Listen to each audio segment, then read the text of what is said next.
parler d'argent, c'est pas stressant. Aujourd'hui, on reçoit le journaliste Gérald Filion pour discuter de son dernier livre, coécrit avec l'économiste François Delorme, L'heure des choix. Croissance économique, préservation de la nature, bien-être matériel, à quel choix sommes-nous confrontés?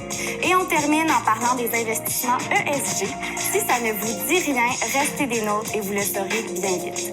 Êtes-vous prêts à parler d'argent? Parce que ça commence maintenant.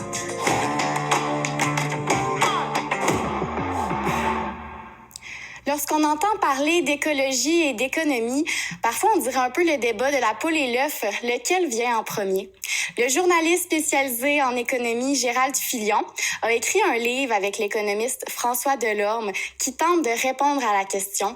Le livre se nomme « L'heure des choix ». Et on s'entretient à l'instant avec M. Filion. Bonjour. Bonjour, Marianne. Alors, le livre s'adresse à qui?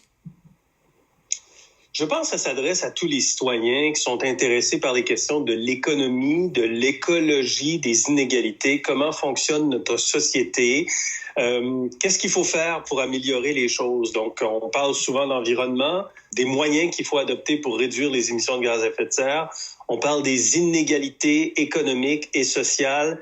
Moi, j'ai toujours voulu, comme journaliste, être accessible, parler aux gens et faire en sorte que ce que j'explique est compris par la population. Donc, le livre est fait comme ça. Il est accessible à un grand public. Je pense qu'il s'adresse à toute personne qui est le moindrement curieux, puis peut-être préoccupé également par les enjeux actuels. Absolument. Et pour en avoir fait la lecture, là, c'est très bien vulgarisé. Donc, vraiment, tout le monde qui sait lire peut se le procurer.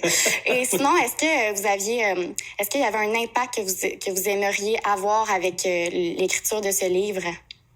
J'espère qu'on va rejoindre davantage de gens et qu'on va permettre aux gens de capter l'urgence de la situation. Je sais que le livre, parfois, quand on le lit, on a l'impression que tout ne va pas très bien. Puis effectivement, tout ne va pas très bien. On consomme en ce moment tellement de planètes à chaque année. Notre niveau de consommation et de pollution est tellement élevé que ça prend des solutions. Alors, j'ai l'impression que ce qu'on a voulu faire, c'est mettre sur table tous les faits. Regardez ce qui se passe présentement. Regardez comment on est en train de gaspiller nos ressources, qu'on est en train de polluer nos prochaines générations, les prochaines générations, nos enfants et nos petits-enfants. Regardez comment les inégalités économiques présentement dans la société font en sorte qu'il y a des gens qui sont laissés pour compte et qu'il y a des enjeux démocratiques importants, des personnes qui sont en colère, puis on le voit présentement d'ailleurs dans notre société, il y a des gens en très grande colère contre l'État, contre le gouvernement, contre la société, parce qu'ils ont peut-être des moyens d'expression ou des moyens économiques qui sont moins bons. Alors, le but, c'est ça. J'espère que c'est un peu un éveil ou un réveil pour certaines personnes, puis donner des outils, puis des moyens, puis des connaissances aussi aux personnes qui veulent justement changer les choses. Excellent. Et dès le début du livre, même que vous en avez un peu parlé tout de suite, vous dites que présentement, il y a une crise économique, il y a une crise sociale et il y a bien entendu une crise environnementale, mais qu'on doit arrêter de traiter ces crises-là de manière distincte et les traiter comme une seule et même crise. Pourquoi? C'est-à-dire qu'il faut, ça donne rien de voir les choses en silo. Les choses ne sont pas séparées. Les solutions environnementales ou écologiques sont aussi des solutions économiques. L'avenir économique dans 10 ans, dans 20 ans, dans 30 ans, le pouvoir d'achat, le pouvoir financier, la qualité de vie puis le niveau de vie de nos enfants, de nos petits-enfants dépendent de choix que nous faisons aujourd'hui, qui sont des choix écologiques, certainement, qui sont des choix sociaux et donc des choix économiques. Donc, tout ça, ça va ensemble. Si on veut s'assurer que les prochaines générations aient le même niveau de vie que nous et surtout une aussi bonne qualité de vie, et peut-être même une meilleure qualité de vie que nous, ce sont les décisions d'aujourd'hui qui comptent pour la suite des choses. Et en ce moment, les décisions qui sont prises vont faire en sorte qu'on est en train de léguer aux prochaines générations pas mal d'ouvrages pour réduire les émissions de gaz à effet de serre et améliorer notre société. Puis quand vous parlez de décisions de choix, est-ce que vous vous adressez aux particuliers ou également aux entreprises et au gouvernement? Je pense qu'on a chacun notre part de travail à faire comme citoyen, comme individu, mais les gouvernements ont quand même le devoir et l'obligation de nous guider vers les bonnes solutions. Il y a souvent de bonnes décisions qui sont prises, qui sont de ne pas faire quelque chose. Les projets économiques, moi je parle d'économie depuis 20 ans, les bons projets économiques aujourd'hui, est-ce que c'est d'extraire, d'émettre encore plus de gaz à effet de serre, ou c'est plutôt des projets économiques qui vont nous permettre de réduire les émissions de gaz à effet de serre? Alors, l'État a un rôle à jouer immense. On peut pas demander à l'ensemble des citoyens, chacun, de porter le fardeau de réduire les émissions de gaz à effet de serre, mais on ne peut pas, comme citoyen, se dire, juste moi, est-ce que ça vaut la peine? Oui, ça vaut la peine. Nos choix personnels qui s'additionnent et qui se multiplient peuvent avoir un impact effectivement positif pour la société. Mais vous avez raison, on peut pas vivre dans une société où nos gouvernements ne feraient que des choix qui viennent agrandir les écarts de richesse et augmenter les émissions de gaz à effet de serre. Il faut renverser cette tendance-là. On va parler de quelques sujets du livre. On n'aura pas le temps de tous les voir, bien sûr. Mais vous parlez entre autres du capital naturel. Moi, j'étais un peu dans le domaine, puis je dois vous avouer que j'en avais pas entendu parler tant que ça. C'est quoi le capital naturel? Puis est-ce que vous auriez un exemple? Moi, j'en ai un dans le livre, si jamais il y en a pas un qui vous vient en tête. Mais de capital naturel, puis de quelle manière est-ce que ça peut aider les capitaux financiers également? C'est très intéressant, le capital naturel. Moi non plus, je connaissais pas ça tant que ça. Et je vais vous dire, franchement, il n'y a pas beaucoup d'économistes qui connaissent ça. Parce qu'on connaît le capital humain, on connaît le capital. Le capital humain, c'est les êtres humains avec leurs connaissances. Le capital de production, c'est les machines, les outils qui sont là pour produire. Mais le capital naturel, s'il y a 400 000 arbres autour de nous, c'est 400 000 arbres qui ont une fonction non pas seulement écologique, mais une fonction économique parce qu'ils vont capter du carbone, ils vont réduire les émissions de gaz à effet de serre, ils vont faire en sorte qu'on utilise moins l'air climatisé ou les climatiseurs l'été ou moins le chauffage l'hiver. Il y a une valeur au capital naturel, mais on a de la difficulté à la calculer, cette valeur-là. Et souvent, on empiète notre capital naturel parce qu'on construit, on repousse. On coupe, mais pourtant, ce capital naturel-là a aussi une fonction dans l'économie. Puis vous parlez également de taxe carbone. Vous dites que c'est une tarification mal comprise. Oui. Pourquoi?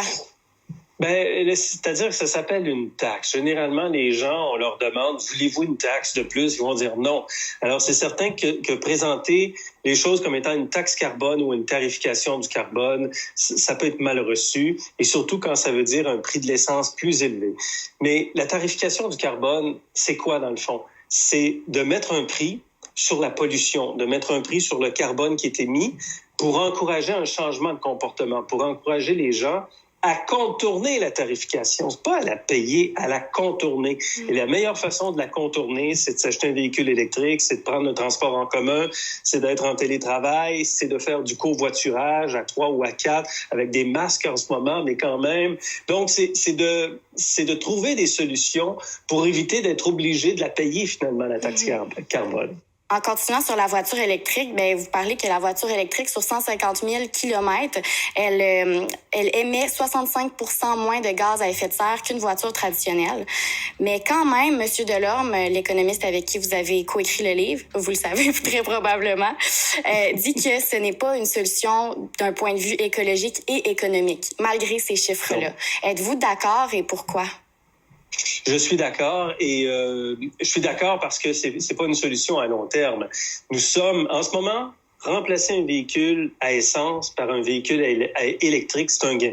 Il n'y a pas de doute là-dessus, c'est un gain. On améliore la situation, surtout sur une période de 5 à 10 ans, quand on prend en compte l'ensemble du produit fini qu'est le véhicule électrique par rapport à un véhicule à essence. Mais la vraie solution, c'est le transport en commun. La vraie solution, c'est le covoiturage. La vraie solution, c'est marcher, c'est rouler, c'est de trouver d'autres solutions. C'est pas facile pour tout le monde, puis ça pourra pas arriver à tout le monde non plus. Il y a des gens qui ont besoin de leur véhicule. Mais pour tous ceux qui n'ont pas besoin de leur véhicule, il y a d'autres solutions. Et vous savez que 400 autos à essence dans le trafic ou 400 autos électriques dans le trafic, vous êtes dans le même trafic, vous êtes dans la même congestion routière. Donc, c'est pour ça que c'est pas une solution optimale, mais quand même, il est préférable pour l'environnement d'avoir de l'électrique plutôt que de l'essence. Mais en vous entendant parler, je pense que c'est vraiment l'objectif, c'est d'encourager les gens à revoir tout simplement leur habitude de consommation. Absolument. Il faut le faire chacun de son côté. Je pense que les gens le font, puis sont capables de le faire. Et il faut amener cette réflexion-là davantage. Mais encore là, l'objectif n'est pas de dire il faut arrêter de se déplacer complètement, puis il faut couper toute notre qualité de vie. C'est pour ça que les pouvoirs publics ont du travail à faire également. Parce qu'il faut que ce soit agréable de prendre le transport en commun à plusieurs, surtout avec la COVID en ce moment. Il y a beaucoup de gens qui hésitent à prendre le transport en commun. Alors, il faut que ça fonctionne. Il faut que ce soit fréquent. Il faut que ce soit accessible. Il faut peut-être même que ce soit gratuit à certains endroits. Il faut mettre en place toutes les solutions nécessaires pour que ce soit agréable de faire un autre choix que celui de se promener en auto solo 45 minutes le matin pour traverser le pont. Et le dernier sujet qu'on va aborder, c'est plus un choix politique. Là. Vous parlez beaucoup du modèle scandinave qui est pris en exemple puis qui a un des meilleurs PIB par habitant. Donc, c'est un peu un indice du bien-être matériel. Par contre, ça voudrait dire un peu une augmentation des taxes de consommation, mais comment est-ce qu'une augmentation des taxes de consommation pourrait être perçue comme une piste de solution pour une société pour une population comme le Canada qui a un ratio d'endettement des ménages d'environ 177 % et une population comme le Québec où le fardeau fiscal est le plus lourd au pays? Comment amener les gens à voir ça ou en fait, est-ce que c'est vraiment une solution? Votre question est très bien posée parce qu'effectivement, comment on fait pour réorganiser la fiscalité pour que ce soit acceptable pour la population? L'objectif, c'est pas de payer plus de taxes, on en paie déjà énormément au Québec.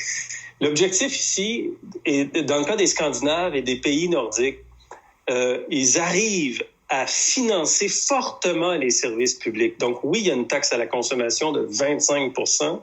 Il y a des impôts qui sont élevés, mais il y a une redistribution de la richesse qui est très grande et une réduction des écarts de richesse qui est très grande.